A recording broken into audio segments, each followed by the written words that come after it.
Hi guys, my name is Melody. Thanks for stopping by, and today I'm going to do my realistic booktube video. Why is it realistic, you ask? Because I have not finished any of the books that I wanted to read this week. Currently I am in the middle of 2 books. I will just go onto my Goodreads and double check said books, and I'll let you know which ones those are. And I'll just tell you what I have been doing instead. 2 seconds. So my books are...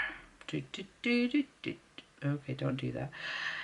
The Art of Not Falling Apart by Christine Patterson, and Backstory by David Mitchell. Now I have been reading the books very slowly this week. The reason for that being that I've got an essay due shortly and I need to finish said essay before I get these done.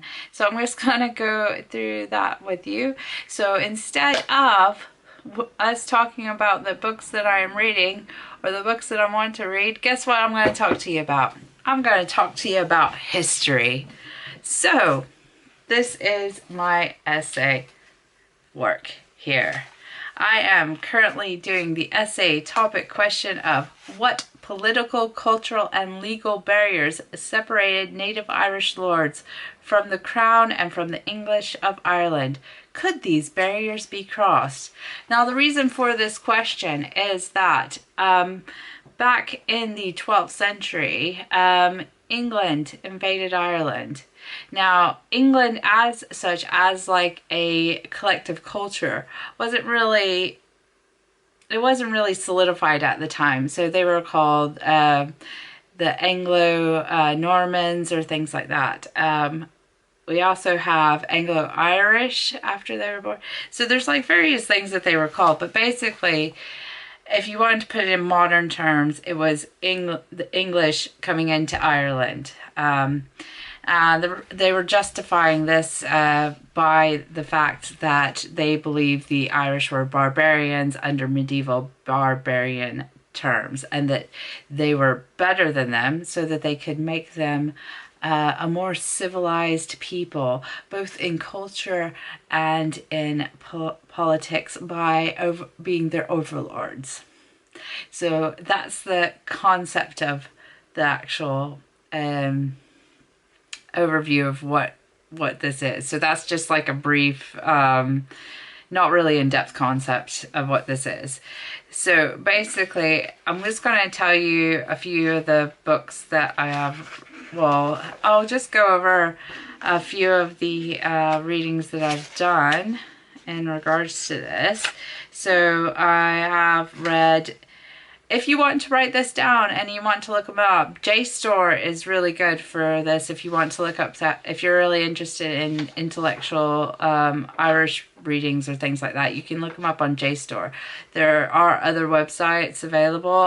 Go into Google Scholar and you can find a lot about this topic if you're interested in it. I wouldn't say to read anything, if you're really interested in the topic, try not to read anything layman's. You can get some things on Amazon, but it's best to look them up on the scholarly pages to see if they're peer-reviewed before you actually read them, because otherwise they could just be bad history, to be honest, or what they like to call pseudo-history. So one is Medieval Ireland, or Medieval Scotland and Ireland, Overcoming the Amnesia by Sean Duffy. The second one is Ireland and the English Crown, 1171 to 1541 by James Lydon. Not to be confused with the Sex Pistols. John Lydon. Anyway, I think it's John Lydon. A Nationalist Historiography and the English and Gaelic Worlds in the Late Middle Ages by Stephen G. Ellis. This is a really good one if you find it interesting about how the cross-cultural references. I'm sorry, I'm touching my face. I've got something on there. I probably shouldn't be touching my face, to be honest, but I can't help it. I'm in my house, so it's fine. I'm not touching other people. Bards and Barons, The Anglo-Irish Aristocracy and the Native Culture by Catherine Sims. That's a really good one if you're interested in how the English lords used local cultural references to try and maintain links with the natives. The English State and the Celtic Peoples, 1100 to 1400s. That one's really good. I really should get this on because I have absolutely tons to go through and so much more than words that I need to write. Exporting the Nation, or Exploring the State and Nation, Being English in Medieval Ireland by Robin Frame. Let's see. I just have to go through the pages, so I'm sorry. Anglo-French Ireland and After by K.W. Nichols. Also, this might help you if you've got any essays or things to do on history about Ireland that you would like to do. This is a really good topic. The Image of the Barbarian The Image of the Barbarian in Medieval Europe by W.R. Jones. That's it actually gives you the history behind cultures trying to dominate other cultures by calling them barbarians and of barbaric nature to subjugate them as being lower than them in terms of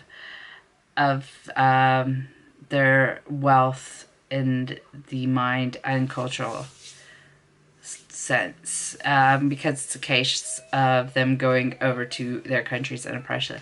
It's actually, to be honest, like if you look at the colonization of Ireland and Wales during this period, you can actually see a preemptive earlier history to the colonization of America and other places by the English. This is kind of like the starting place of going over and oppressing the natives. So it's actually good to say that. Here's one to read is 1317. This is a primary source. The Remonstrance of the Irish Chiefs to Pope John XXII by Domhnall O'Neill. Basically, this is a thing to say against the King of England that he should still be taking care of the native Irish lords, and that they were under his service. So basically he was the overlord and he had a duty to protect them from any incurrences into Ireland. It also justifies the reasons for joining the Scots and against the English during the Scots-English Wars as well. The civil, I don't think it would be called a civil war because it is technically two different countries, but the Scots-English Wars, or the Anglo-Scots Wars, however you'd like to call it at that period.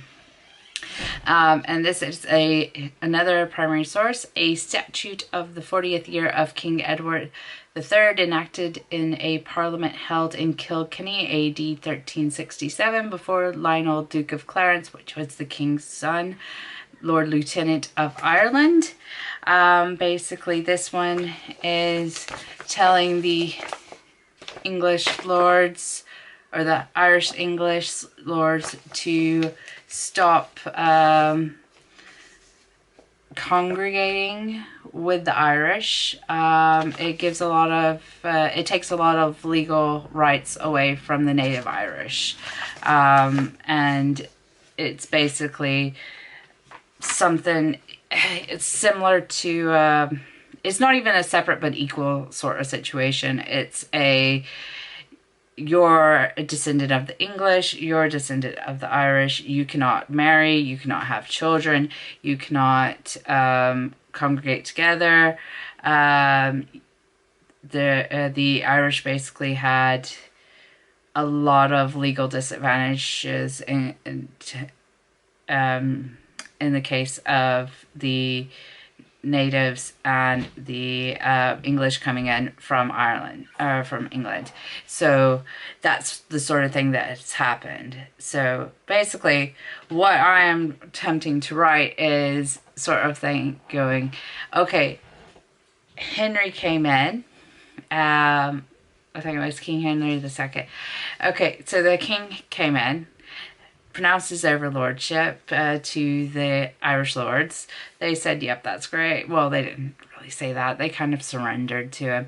And they were like, yeah, okay, but you're not going to take our rights away. And then over time, the native lords got less and less rights as it went along.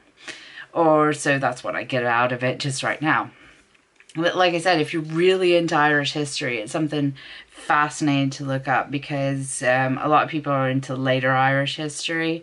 Medieval Irish history actually is a precursor to everything that comes next. So whatever happens in the medieval period is something that like feeds onto modern.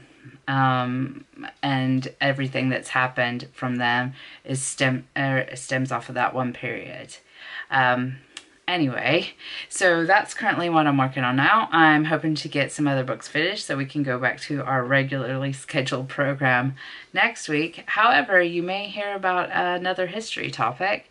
That was all streamlined from my brain. So I hope you love my stream of consciousness videos here. I hope you've stayed till this till the end of this approximately 12-minute video. And if you like me and you like what I'm talking about, if you don't mind subscribing and becoming a family member here, because everybody here is like family. And if you leave a message down below, I will respond. If you've got any suggestions, either history or books that you like reading just now, just go ahead, fill my comments with ideas for going forward. I hope that y'all are all staying safe in this current climate, and I hope to join you again next week. Like I said, don't mind if you do, subscribe and hit the notification bell, and I will see y'all all next week. Love you. Bye.